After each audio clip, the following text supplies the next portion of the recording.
Ink of the Forgotten Gods. Prologue. The first mark. The tattoo parlor at midnight was a cathedral of silence. The faint hum of fluorescent lights and the smell of antiseptic mingled with the sharp tang of ink. Elias moved like a priest at his altar, ritualistic, careful, reverent. He liked the late hours best. No noise, no laughter of drunks stumbling in, no couples demanding matching infinity symbols, just the solitude of ink and skin. That night, however, the bell above the door chimed. Elias glanced up. The man who entered was unlike any he had ever seen, tall, lean, his presence filling the narrow room like thunderclouds rolling in. His eyes, a molten shade of gold, seemed to glow faintly beneath the low light. His clothes were simple, black shirt and dark trousers, yet they clung as though stitched by shadows. "Closed," Elias said, though the word caught in his throat. The stranger's lips curved, slow and deliberate. "Not for me." Elias frowned. "Do you have an appointment?" "No." The man stepped closer, the scent of rain, soaked earth clinging to him. "But you will mark me. Tonight." Elias swallowed. "Mark you with what?" The man sat, pulling off his shirt in one fluid movement. His chest was bare, pale skin stretched smooth over muscle, unmarred by ink. He leaned back in the chair, as though offering himself to an altar. "Anything. Let your hands decide." Elias should have refused. This was insane. He had no design prepared, no stencil, nothing. But as he gripped the tattoo machine, his hand moved of its own accord. Lines flowed, curving into a sigil he did not recognize. Ancient and perfect. The stranger's lips parted with a sound that was half groan, half prayer. His eyes shut, lashes trembling as if a current of power ran beneath his skin. When Elias lifted the needle at last, the mark glowed faintly, shimmering as though alive. The man exhaled, slow and dangerous, then opened his eyes, now brighter, molten fire burning inside them. "What are you?" Elias whispered. The stranger smiled. It was both holy and terrifying. Awakening. Chapter 1. Dreams of Symbols. Elias didn't sleep that night. Every time he shut his eyes, he saw the mark again, lines curling into stars.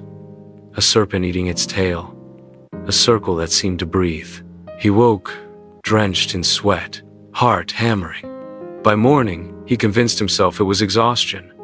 Just a weird night, an odd client, nothing more. But when he returned to the shop the next evening, the bell chimed again. The same man walked in. Elias nearly dropped his sketchbook. "You?" "Kyle," the man said simply, as though giving a name was a concession. His golden eyes softened. "I need more." "More?" Elias's laugh was sharp. "I don't even know what I gave you last night. You gave me back a piece of myself." Kale stepped closer, unbuttoning his shirt with unhurried grace. Beneath, the tattoo glowed faintly, no longer black, but ink lit from within, as though burning under his skin. Elias's throat went dry. "That isn't possible. Many things you do not yet believe are possible." Kale sat again in the chair, leaning back with quiet command. "Mark me." Elias gripped the machine, but his voice betrayed him. "Why me?" Kale tilted his head, studying him. "Because only you carry the ink of fate." Elias's hand shook as he touched needle to skin.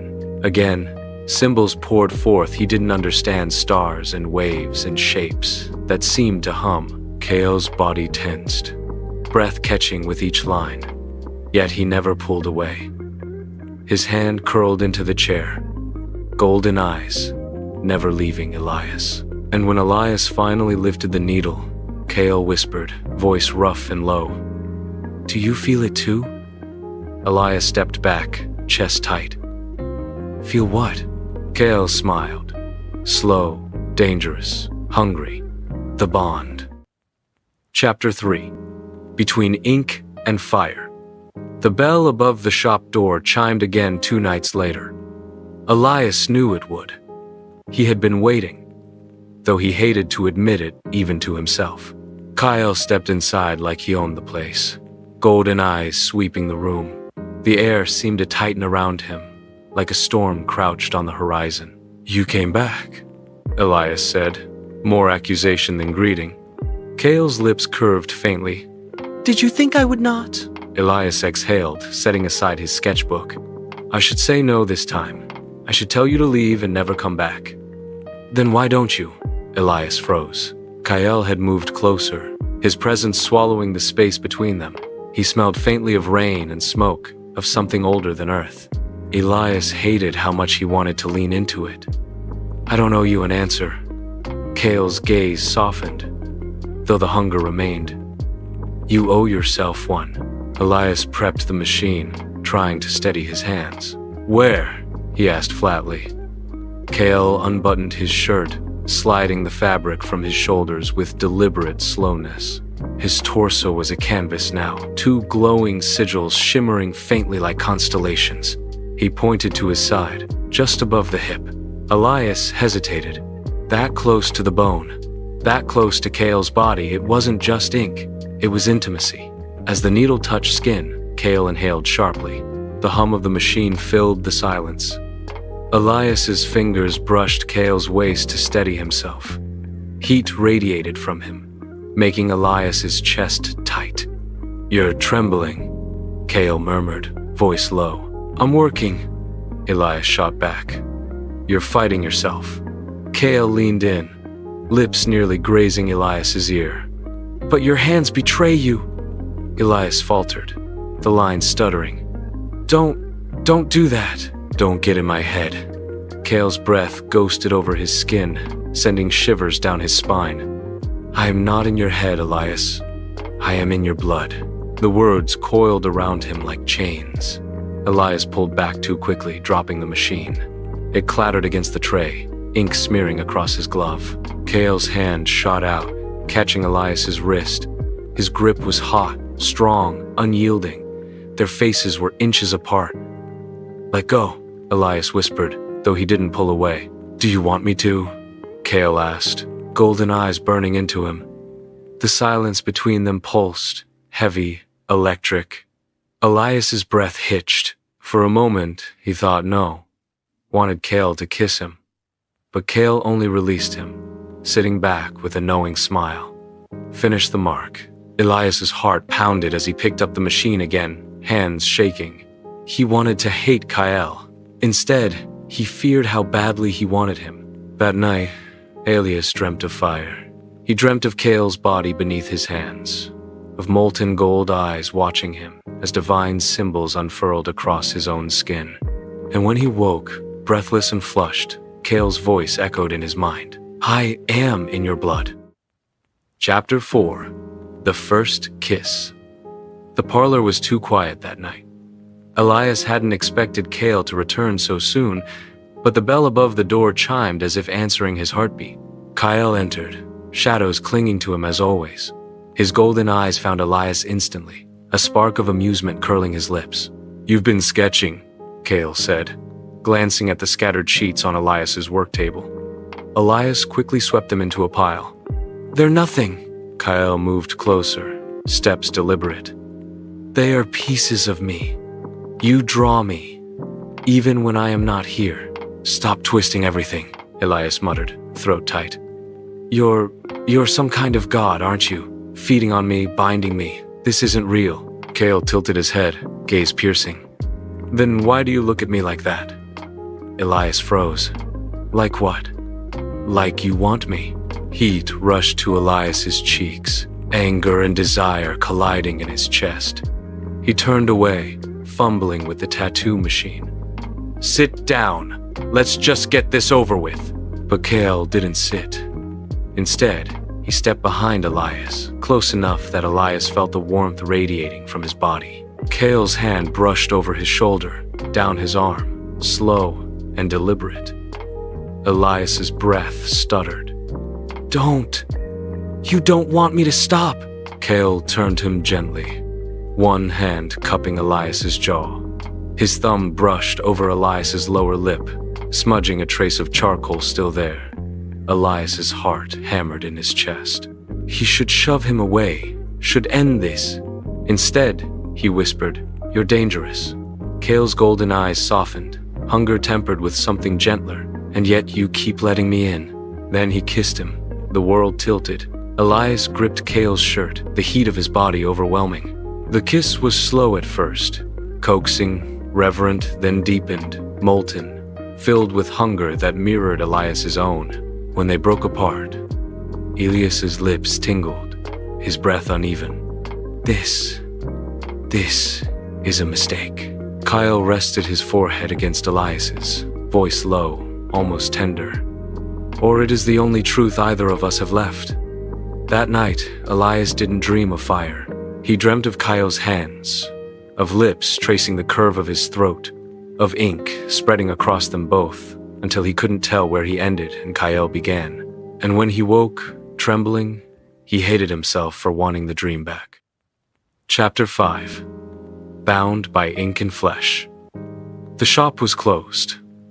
Yet Elias left the lights low, as if expecting him, as if Kale's presence was inevitable. And, of course, the bell chimed. Kale stepped in, bare-chested this time, the glowing sigils already alive on his skin. They pulsed faintly, like a heartbeat beneath the surface. "You knew I'd come," Kale said softly. Elias swallowed. "You don't give me much of a choice." Kale's lips curved. "Neither of us have one anymore." Elias prepared the ink, but his hands wouldn't steady. Kale's golden eyes never left him, molten with something that was no longer just hunger, it was devotion. "Where this time?" Elias asked, his voice low. Kale's hand covered his, guiding it lower, to the plane of his stomach, the lines of his hip bones. Heat radiated into Elias's palm. "Here, close." Elias's breath faltered. He positioned the needle, but when it buzzed to life, Kale caught his wrist again, not to stop him, but to pull him closer. The machine hummed between them, forgotten, as Kale's lips brushed against Elias's. The kiss was nothing like before.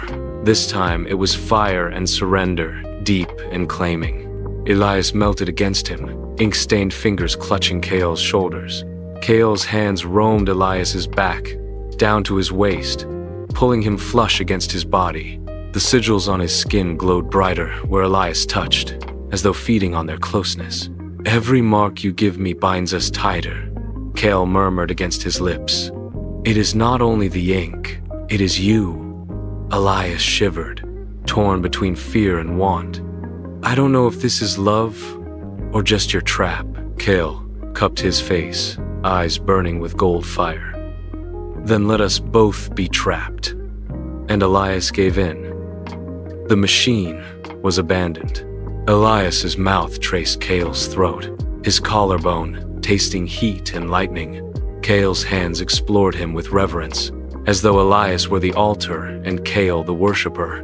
Their breaths tangled, gasps and murmurs filling the dimly lit room until Elias no longer knew where his body ended and Kale's began. When Kale finally pressed him down onto the chair, meant for tattooing, Elias realized, terrified, exhilarated, that this was no longer his domain. He wasn't the artist. He wasn't in control. And yet, he had never felt more alive. After, Kyle held him against his chest, both of them damp with sweat and ink. The glowing sigils had spread further, brighter than ever. But instead of triumph, Kale's expression was solemn. "You're almost done with me," Kale whispered into Elias's hair. "When the final mark is inked, I will be whole again." Elias's voice was raw. And then Kale tightened his hold, lips brushing his temple. "Then the world will know if I am God or man." Chapter 6. Final mark. The city trembled that night. Elias felt it before he even left his apartment, the heaviness in the air, the way streetlights flickered the rumble of thunder across a cloudless sky. Kyle was waiting at the shop, bare to the waist. Every sigil Elias had inked glowing like a constellation written on flesh. He looked both terrifying and beautiful. A storm given form. "This is it," Kale said, voice low, steady. "The last one." Elias's throat tightened. If I finish it, will you still be you? Or will I lose you to whatever god you were before? Kale stepped closer, cupping Elias's ink-stained hands in his own. His touch was hot, almost burning. I don't know, but I want you to be the one who decides. The design haunted Elias's dreams for weeks. Vast, sprawling wings unfurling across Kale's back, stitched with symbols of fire and storm. Now, his machine buzzed, trembling in his grip as he pressed needle to skin. With every line, the room shook. Shelves rattled, glass cracked. Wind howled against the windows, though the night outside was still. Elias's heart pounded, breath shallow. Kale's muscles tensed beneath his touch. Golden eyes shut tight, jaw clenched as divine power surged through him. Almost done, Elias whispered. The final stroke burned like lightning. Kale gasped, body arching, the glowing sigils igniting all at once. A shockwave burst through the parlor, shattering lights, sending Elias sprawling back. When the glow dimmed, Kale stood tall, eyes molten gold, skin alive with living ink, power radiating from him in waves. Elias scrambled to his feet, chest heaving. What? What are you now? Kale turned slowly, the god within him awake, eternal, and yet his gaze softened when it fell on Elias. Not what I was, Kale said quietly. What you've made me. Elias shook his head, fear and longing tangling inside him. And what's that? Kale stepped forward, cupping Elias's face, lowering his lips to his trembling mouth. The kiss was fire, storm, eternity. When he pulled back, his answer was a whisper. Yours. Outside, the storm broke at last, thunder rolling, rain lashing the streets. But inside the ruined tattoo parlor, Elias clung to Kale's body, not knowing if he had just saved the world or doomed it. But for the first time, he didn't care. Epilogue. Written in flesh and eternity. The tattoo parlor had never felt the same after that night. The walls still bore cracks from where the storm had shaken them. The lights still flickered as though remembering the surge of divine power. Elias rebuilt it slowly, piece by piece, but Kale never left his side. Sometimes he seemed almost human, sipping coffee at dawn, running fingers through Elias's messy hair, kissing him soft and unhurried. Other times, he was a god again, his eyes glowing faintly in the dark, storms gathering when his temper rose, whispers of ancient languages falling from his lips when he dreamed. But always, he returned to Elias. One night, Elias lay against Kale's chest, tracing the glowing sigils with lazy fingers. They no longer pulsed wildly, they breathed now, steady like Kale's heartbeat. You could rule, Elias murmured. You could take back everything the world forgot. Kale tilted his head, pressing a kiss to Elias's temple. Why would I want a world when I already have you? Elias smiled faintly, though doubt still lingered in his chest. And if I told you I wasn't sure this was love, that maybe it's all just the bond of ink and fate, what then? Kale shifted, golden eyes catching the dim light. His voice was quiet, reverent. Then I will spend eternity proving otherwise. Outside, thunder rumbled in the distance, a reminder, a warning. But inside, tangled in sheets and ink, Elias closed his eyes and let himself believe. For now, the god was his, and he always would be.